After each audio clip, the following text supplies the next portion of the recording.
Hello and welcome. My name is Mark Banfield. I'm the Chief Commercial Officer here at TeamViewer, and welcome to Work in Progress, which is our digital workplace talk. And we're launching it today. It's our inaugural first episode. And we thought for our first guest, well, let's start from the top. So we have Oliver Steil, who is the CEO. Thank you, Mark. Nice. Yeah. Thank you for having me. Yes, thank you. Well, we see each other every day, but it's nice to talk on in camera. Your talk. Yes, exactly.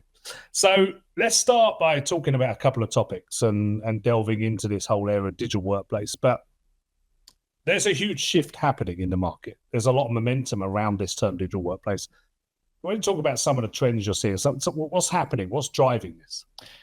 I think what we've seen over the last, I would say, years, clearly after COVID, is that now companies realize what type of infrastructure and setup they have built during COVID. Yeah. They had to cater for remote work. They had to cater for very different job profiles. Yeah. So they have more devices, more pieces of software, more applications in a very dispersed, heterogeneous setup for the most part of it. They also had to extend the remote working idea into operational environments like retail, like logistics, like production. So the setup is much more complicated. The expectations of the employees are much higher. The need for productivity is much higher. And therefore, if you need to manage this, you start to think much more about, okay, this is a digital workplace as a concept, and how do I optimize this? And that's what we're seeing really IT departments and CIOs wrestling with. Yeah. And I mean, for us at TeamViewer, of course, we have a pretty broad view of the digital workplace. I mean, some people look at it from an employee perspective, and we absolutely do. But for us, it's, as you mentioned, OT, but things like frontline. This is broader from a TeamViewer perspective, how we think about the scope of it. Yeah, I think it gets even more, say, momentum now because of the whole idea of use of AI in different parts of the organization. And I think that is an even bigger progress on productivity improvements if you can use AI. So now you can use AI in the software world, in the knowledge worker world, or you can use AI at some point, hopefully in the physical world more and more. But you can only use AI for what is digital and what has been digitalized before. So you need to get the data, and you need to get the process in a digital flow, so to say, and you need to do that across organizational boundaries, because the process starts in the headquarters, in the back office, using ERP systems or service management systems, and then it goes all the way through the company and hits the frontline worker. And we believe, as TeamViewer, strongly that if you're not able to connect the two pieces and kind of go across boundaries and have a full digital process, you will not be able to fully digitalize and then fully use AI to its potential. And that's why we're focusing so much on get workflows going in its entirety and not just pieces of it in isolated function in an organization. I think that's really the key and the paradigm shift that we see. Yeah, it definitely is shifting. And one of the things I know that you and me, we spend a lot of time with customers, talking to customers, and increasingly speak to C-level, CIOs, CEOs. This is a boardroom topic. I mean, because the digital workplace is every workplace. It's everywhere workplace, as you say. It touches different parts of the organization. Yeah. B, the value really comes through if you are holistically looking at your organization. So you don't want that decision or that consideration to be taken by departmental leaders or functional leaders, not only at least. You want to have an oversight. You want to make it a company priority to change the concept, because it's also a pretty far-reaching concept, right? Because you then put the intelligence at an endpoint in a device. If you have 600,000 devices, if you're large, global, multinational, all over the world, that is a fundamental shift how you run your business and how you want to make sure the workplace is perfect for your employees. And that is a decision that you need to take from the top with commitment from the top, because then you get the huge benefit out of it. So it is really changing also. I think it has put the idea of IT automation, improvements, frictionless work. It's elevating this concept by making it much more proactive in nature. Yeah, and I think that over the last 10 years, where there has been this big shift in digital transformation, a lot of companies focused heavily on digitizing the customer experience. I mean, think of a financial service bank. I mean, no one goes into bank branches anymore. They use an app. But actually, it feels like the transformation for employees was somewhat lagging behind. And I think that's now what we're seeing with the drive of automation. There's a real trend there. Yes, I think it's a refocus on the internal processes, which is absolutely needed. It's also the area where, I mean, what was the reason to focus so much on the customer experience is really get more efficient, get faster, and also allow for more self-serve. Yeah. That concept, okay, more efficient, faster, more self-serve. Companies are now applying to their employee to workforce because they have a shortage of labor. They need to fight for the best talent. They need to keep them. When they have it, they should be happy every day when they work with the infrastructure. And it's an important topic because they're working for a top brand company maybe, and they don't want to wake up in the morning, go to their workplace, even maybe it's at home. And then it's a bad experience. They don't want that. And good brands can't have that. And therefore, I think it's the leading brands, the leading customers that we work with that are first doing this motion. Yeah, they get it. They realize the need to transform. And and I think also, as you mentioned earlier, there is this evolving expectation. I mean, our children all have very high expectations from technology. It works first time, every time, is flawless, is frictionless. And in the workplace, they expect the same frictionless experience. Yes, I think it's it's really come about with using tablets, smartphones in the private environment, right? You're used to apps, you're used to app flows. And as a good example, if you take our frontline product, how the frontline product is modeling and showing workflows for frontline workers. You have a technician out there repairing something, doing maintenance work. I don't know, 𝗦𝗲𝗀𝗀𝗀𝗀𝗀 coffee machines somewhere in the world, not working perfectly. Now you need to have a service technician work on this, and that service technician gets a workflow. The expectation is that workflow is as easy to understand, as easy, almost also as modern and cool as if you use your travel app or whatever app on your iPhone at home. Right? The technician wouldn't understand why in his environment it's paper-based or it's a clunky back office application that has a user interface which is terrible, difficult to use. No, they want this app flow, step-by-step, widget-based, check marks, feedback loops, and that's what's coming into play more and more, and that's what we're building, both on the IT and OT side. That's great. It's great. And when we think about what we're doing here at TeamViewer, and obviously we've had this big integration recently of 𝗦𝗲𝗀 becoming part of TeamViewer, and we're working heavily on lots of integrations and strategies and marketing and go-to-market activities. But when we think about how we're uniquely positioned to meet these expectations, just give us your kind of view on that and the vision of how we do that. Yes. There's several things that come to play. One is, I mean, you should all understand, I think DEX is a very new concept. So being much more proactive, automation on the endpoint is a new concept. So companies need to transform really. But as I said before, the value is really in if you can kind of deploy it across the whole organization. And once you want to deploy across the whole organization, you need to make it ready and fit for purpose for the IT experts working with this. This is where TeamViewer is coming from, 𝗦𝗲𝗀𝗀𝗀𝗀 is coming from. So we know what the IT professionals do with and how they want to run it.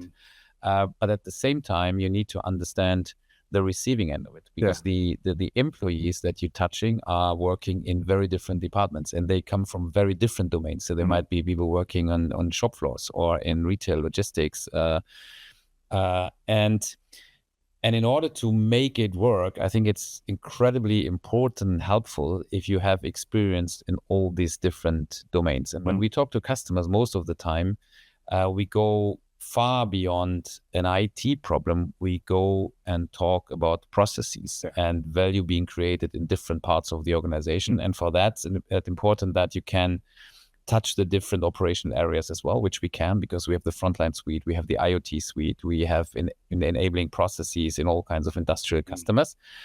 So that's clearly one element, the domain knowledge, the sector knowledge.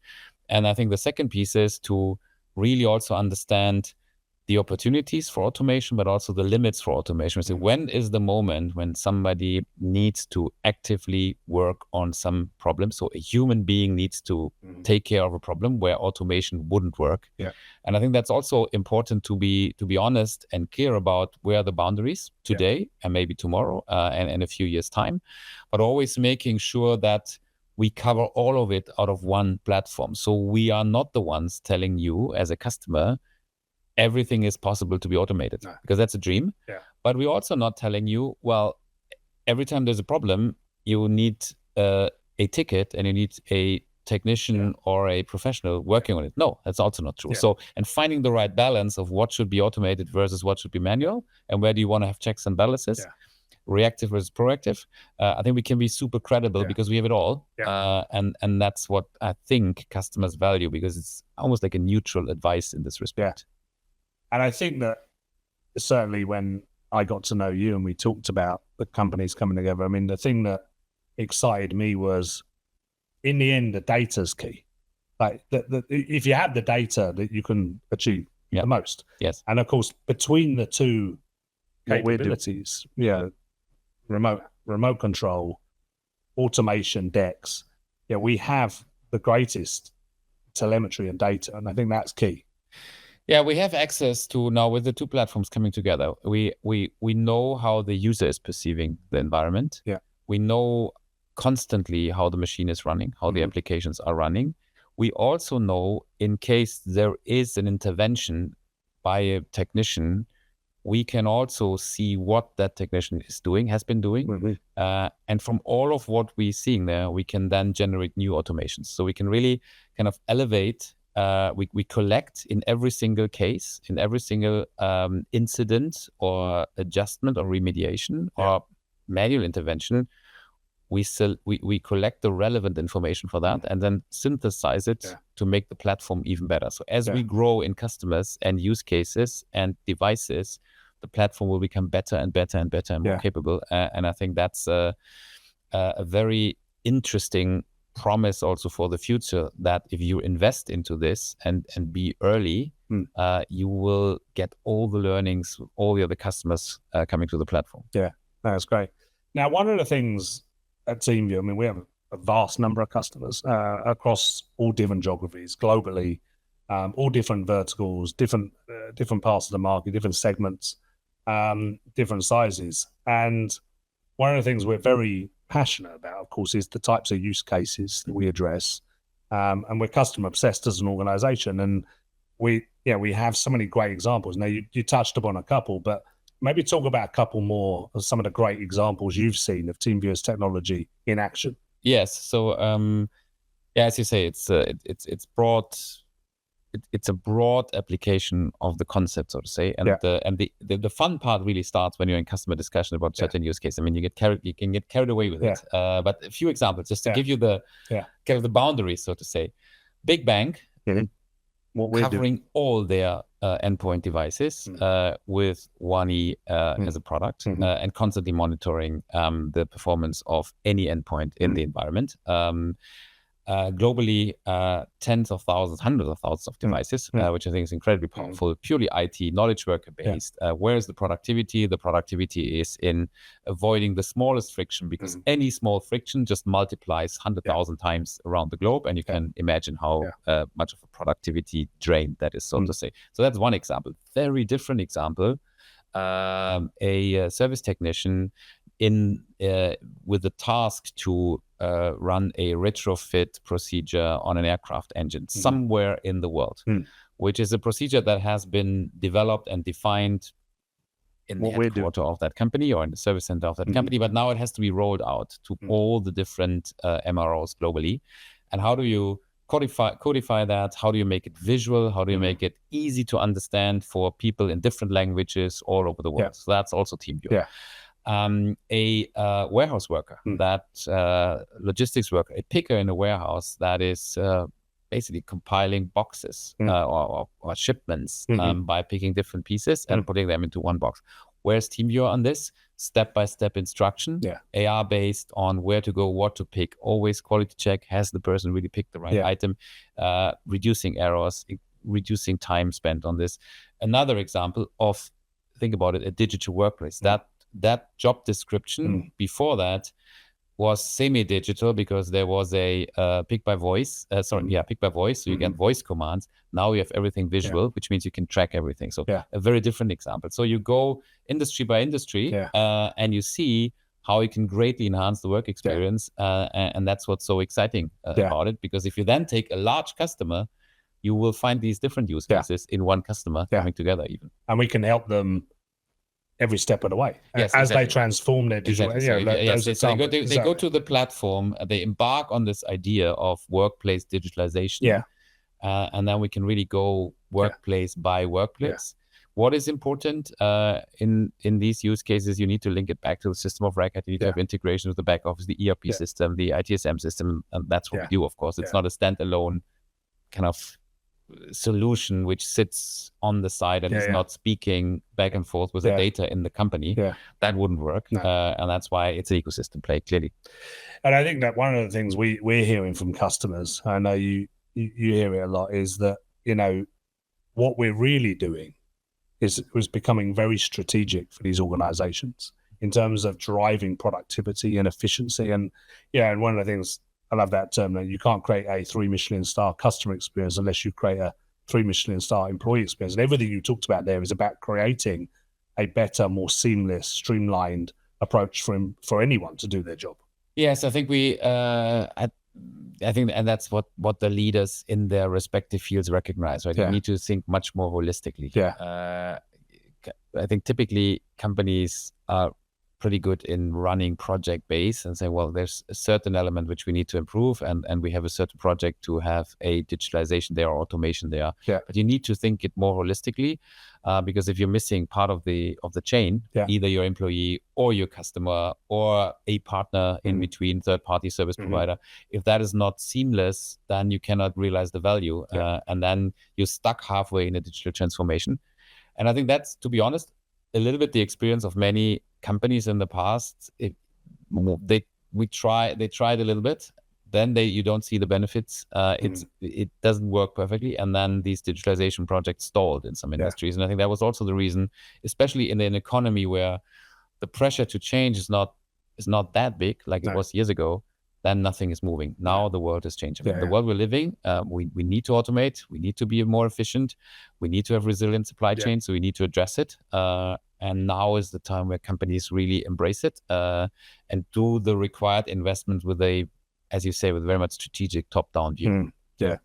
So maybe lastly, just thinking about the future, of course. I mean, we're busy here working on this vision. We're excited about it. I mean, the excitement is palpable across the company in terms of the opportunity we see around this digital workplace movement. When we think about TeamViewer's future, our platform, how we're bringing that to market, maybe touch upon like some of the things you see. Yeah, so I think I truly believe we're uniquely positioned to really cover very different industry segments, because we have experience in the different segments. We learn from different use cases, different segments, and we feed it back into the platform. So our platform becomes stronger and more powerful. So we have the proactive endpoint management, DEX. We have the TeamViewer remote control. We have remote management. I'm pretty sure we will very soon add additional functionalities to that platform, be it through our own development, partnership, or maybe even additional smaller acquisitions. So this will become more of a platform. That platform will cover all kinds of endpoints. We are always endpoint agnostic. It will cover different industries and different use cases. And I think that makes it powerful.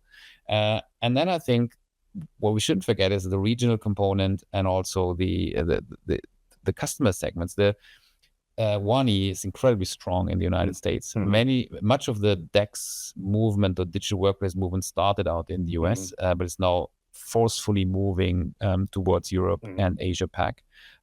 We've been very strong in the US, so we can roll out the concepts and the ideas and the learnings globally. And we're very strong on enterprise, both TeamViewer, 𝗦𝗲𝗀, and together even more. It's a very significant enterprise business. But then, if you think about it, TeamViewer has 640,000 SMB customers, smaller customers, who are currently not exposed to DEX at all. And we will bring parts of this DEX concept down market. Maybe down market is the wrong word, but make it palatable and usable also for smaller organizations in a more self-service way. And I think it's huge potential for us as a company, but also for our customers to use the essentials of something like a digital workplace experience also in smaller environments. Yeah, that's the thing I must say I'm very excited about. I mean, that the opportunity to bring that capability, not just, as you say, to the smaller businesses where there hasn't been the opportunity to use that technology, but also globally. I mean, I've been traveling the world with you and Japan recently and Australia and so on and so forth. And I mean, it's amazing. It's a great opportunity for us to bring that, and because we're everywhere and we have that. Look, thank you very much for starting this new show that we're doing, and it was very good to talk to you. Enjoyed the conversation, and we will say thank you, and we will please put questions in. If you have questions, we'll answer them. Tell us what else you'd like to hear about, who else you'd like to see on this. We hope you found it entertaining, and see you again soon. Thank you.